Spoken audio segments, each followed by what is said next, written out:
श्री स्वामी समर्थ. नमस्कार मित्रांनो. भगवान श्रीकृष्ण गीतेमध्ये स्वतः म्हणतात की ज्ञानी व्यक्तीला कधीच कोणीही हरवू शकत नाही. मित्रांनो, भगवान श्रीहरी विष्णू म्हणतात, अशा कोणत्या 3 स्त्रिया आहेत ज्या कधीच विधवा बनत नाहीत. भगवान श्रीहरी विष्णू यांच्या मते 3 स्त्रिया त्यांच्या आयुष्यात कधीच विधवा बनत नाहीत. आपण हे सर्व जाणून घेणार आहोत एका प्राचीन कथेमार्फत. एकदा नारद मुनी भगवान श्रीहरी विष्णू यांच्या भेटण्यासाठी क्षीरसागरावर पोहोचले. त्यानंतर माता लक्ष्मी आणि भगवान श्रीहरी विष्णू यांना प्रणाम करून नारद मुनी विचारू लागले, प्रभू, पतिव्रता स्त्री कोण असते? त्याचबरोबर अपतिव्रता स्त्री कोणती असते? असे कोणते कार्य आहे जे केल्यामुळे प्रतिव्रता स्त्रीचा प्रतिव्रता धर्म नष्ट होतो? मला या विषयात कृपया ज्ञान द्यावे. कृपया तुम्ही माझी ही दुविधा दूर करा. तेव्हा भगवान श्रीहरी विष्णू यांनी प्रतिव्रता स्त्रियांबद्दल 3 लक्षणे सांगितली. ज्या स्त्रियांमध्ये हे 3 लक्षण असतात त्या स्त्रीचा वंश हा शुद्ध असतो. अशा स्त्रीच्या घरी नेहमी माता लक्ष्मी निवास करत असते. त्या स्त्रीच्या पतीसोबतच वडिलांना सुद्धा स्वर्गाची प्राप्ती होत असते. ज्या स्त्रिया प्रतिव्रता असतात त्यांना मृत्यूपश्चात विष्णू लोकांची प्राप्ती होते. पतिव्रता स्त्रीच्या महानतेचे वर्णन करताना भगवान श्रीहरी विष्णू यांनी अत्यंत पवित्र कथा ऐकवली आहे. या कथेचा फक्त श्रवण केल्याने व्यक्तीला श्रीहरी विष्णू यांच्यामार्फत पुण्याची प्राप्ती होते. जो पण मनुष्य लक्षपूर्वक एकाग्र चित्ताने ही कथा ऐकतो, भगवान श्रीहरी विष्णू त्यांचे 21 अपराध माफ करतात. आणि म्हणूनच प्रत्येक मनुष्याने ही कथा लक्षपूर्वक नक्की ऐकावी. प्राचीन काळातील गोष्ट आहे. मध्य देशामध्ये एक अतिशय शोभनीय अशी नगरी होती. त्या नगरीमध्ये एक पतिव्रता ब्राह्मणी राहत होती. तिचं नाव होते उज्ज्वला. उज्ज्वलाच्या नवऱ्याला मागच्या जन्माच्या पापकर्मामुळे या जन्मामध्ये कोढ झाला होता. अर्थातच त्याला कोडाचा रोग झाला होता. त्याच्या शरीरावर वेगवेगळ्या ठिकाणी जखमा झाल्या होत्या. नवऱ्याची अशी दुर्गती पाहून सुद्धा उज्ज्वलाने तिच्या नवऱ्याचा साथ सोडला नाही आणि निर्मल भावनेने ती नवऱ्याची सदैव सेवा करत होती. पतीच्या मनात ज्या पण इच्छा असायच्या त्या सर्व इच्छा उज्ज्वला तिच्या परीने पूर्ण करण्याचा सदैव प्रयत्न करायची. उज्ज्वला रोज जशी देवाची पूजा करायची तशी नवऱ्याची सुद्धा पूजा करायची. तिच्या सर्व इच्छांचा त्याग करून ती नवऱ्यावर अत्यंत मनोभावे प्रेम करत होती. एके दिवशी उज्ज्वलाच्या नवऱ्याला रस्त्याने जाणारी एक सुंदर वेश्या दिसली. त्या वेश्याला पाहून तिचा उपभोग घेण्याची इच्छा उज्ज्वलाच्या नवऱ्यामध्ये झाली. तो त्या वेश्यावर पूर्णपणे मोहित झाला. त्या वेश्येच्या सुंदर रूपाने त्या ब्राह्मणाला पूर्णपणे तिच्या वशमध्ये केलं होतं. तिचं रूप पाहून त्या ब्राह्मणाला आता एक क्षणही राहता येत नव्हतं. आणि जेव्हा ती वेश्या त्या ब्राह्मणाच्या नजरेपासून दूर झाली तेव्हा ती ब्राह्मण अत्यंत दुःखी झाला. नवऱ्याचा आवाज ऐकून उज्ज्वला लगेचच धावत घरातून बाहेर आली आणि नवऱ्याला विचारू लागली, हे नाथ, काय झालं? तुम्ही इतके उदास का दिसत आहात? तुमचा श्वास इतका का चढला आहे? तुम्हाला जे पण कष्ट असतील ते मला सांगा. तुमचं जे पण काम असेल ते मला सांगा, मी ते नक्कीच पूर्ण करेन. हे प्राणनाथ, एक मात्र तुम्हीच माझे गुरु आहात, प्रियतम आहात. पत्नीच्या अशा विचारल्यानंतर त्या ब्राह्मणाने म्हटलं, हे प्रिये, मला जे हवं आहे ते तू मला नाही देऊ शकत. तूच काय, कोणीही मला हे देऊ शकत नाही. आणि म्हणूनच या गोष्टींवर व्यर्थ बोलणं योग्य नाही. आणि म्हणूनच तू ही गोष्ट सोडून दे. तेव्हा उज्ज्वला म्हणाले, हे प्राणनाथ, मला विश्वास आहे की मी तुमचं हे कार्य नक्कीच पूर्ण करेन. तुम्ही फक्त मला आज्ञा द्या. मी माझी पूर्ण शक्ती लावून ते कार्य पूर्ण करण्याचा प्रयत्न करेल. ते कार्य पूर्ण करण्यासाठी जो पण उपाय असेल तो मी नक्कीच करेन. मी तुमचं हे कार्य जर पूर्ण करू शकले तरच माझं कल्याण होऊ शकेल. तेव्हा उज्ज्वलाच्या नवऱ्याने म्हटलं, हे प्रिये, ठीक आहे, तू इतकंच हट्ट करत आहेस, मग मी तुला सांगतो. आत्ताच या रस्त्याने एक सुंदर अशी वेश्या जात होती. तिचं शरीर अत्यंत सुंदर आणि मनमोहक होतं. जिला पाहून तिचा उपभोग घेण्याची इच्छा माझ्या मनामध्ये झाली आहे. जर तू अशा कोणता उपाय करशील ज्यामुळे ती सुंदर वेश्या मला मिळू शकेल तर माझा जन्म सफल होईल. हे देवी, तू मला त्या वेश्याला मिळवून दे आणि माझी आग शांत कर.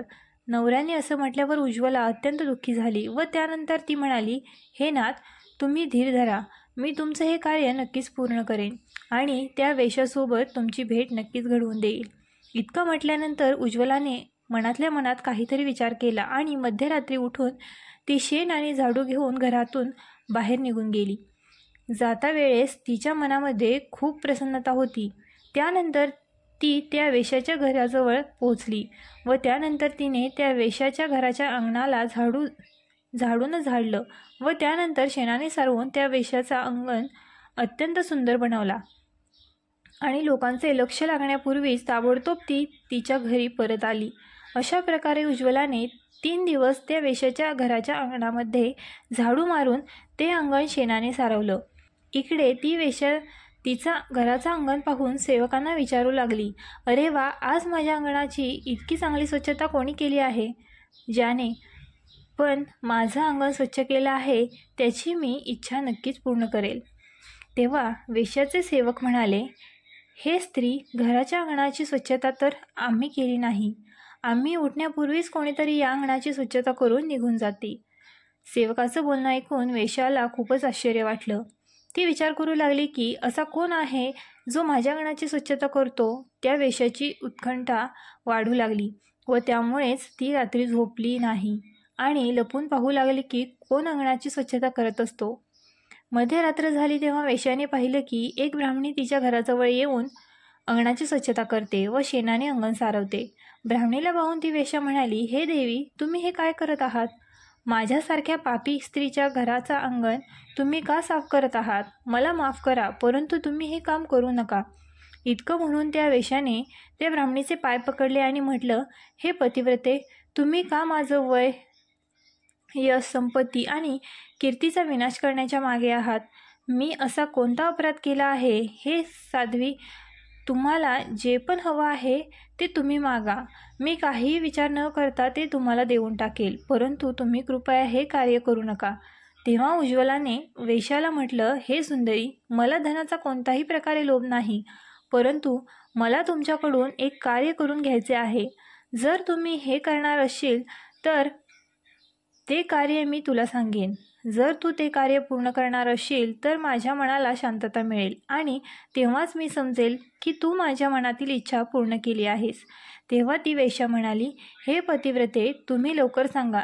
मी तुम्हाला वचन देते की तुमचा जो काही कार्य असेल ती कार्य मी नक्कीच पूर्ण करेन. हे माता, तुम्ही महान पतिव्रता आहात. तुमचं कार्य जर मी केलं तर माझे सर्व पाप नष्ट होतील. तुमच्या चरणांना स्पर्श केल्यामुळेच मी पापांतून मुक्त झाले आहे.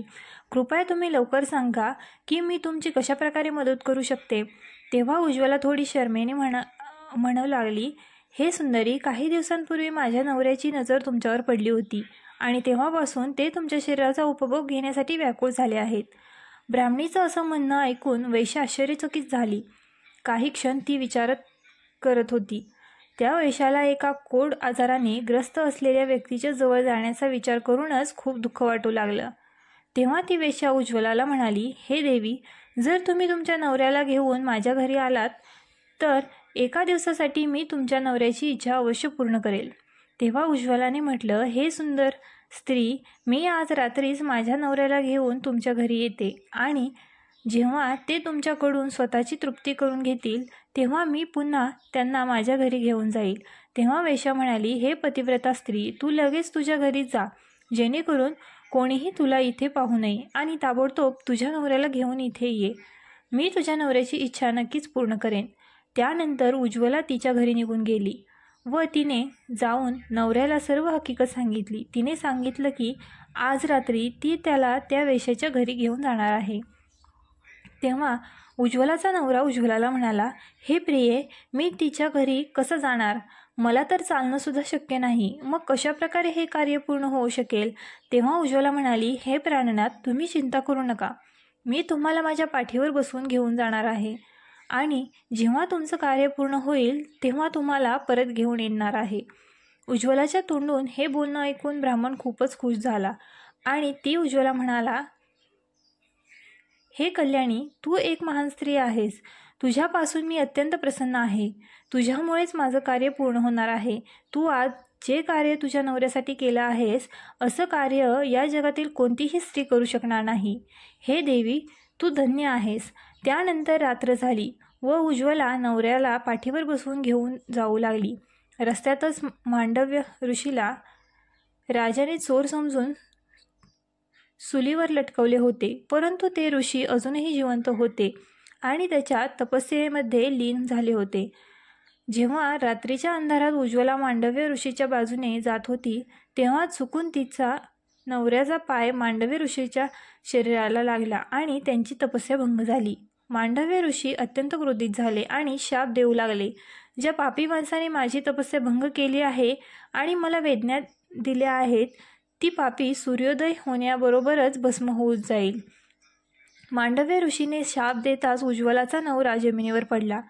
मांडव्य ऋषीचा शाप ऐकून उज्ज्वलाला खूप दुःख झालं आणि ती म्हणू लागली, आजपासून 3 दिवस सूर्योदयच होणार नाही. इतकं म्हटल्यानंतर उज्ज्वला तिच्या नवऱ्याला घेऊन घरी गेली आणि नवऱ्याला अंथरुणावर झोपून ती त्याच्या शेजारी बसली. पतिव्रता स्त्रीच्या वाणीमध्ये इतकी शक्ती असते की ती जे पण काही म्हणते ते सर्व सत्य ठरते.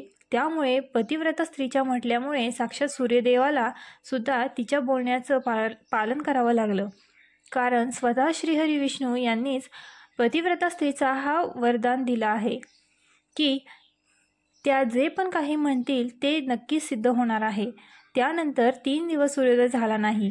सर्व जग अंधाराने ग्रासून गेले आणि तिन्ही लोकांमध्ये याची बातमी पसरली. हा दृश्य पाहून सर्व देवता ब्रह्माजवळ गेले आणि सूर्योदय न होण्याचं कारण विचारू लागले. तेव्हा ब्रह्मदेवाने सर्व देवतांना पतिव्रता स्त्री उज्ज्वला आणि मांडव्य ऋषी यांचा सर्व वृत्तांत सांगितला.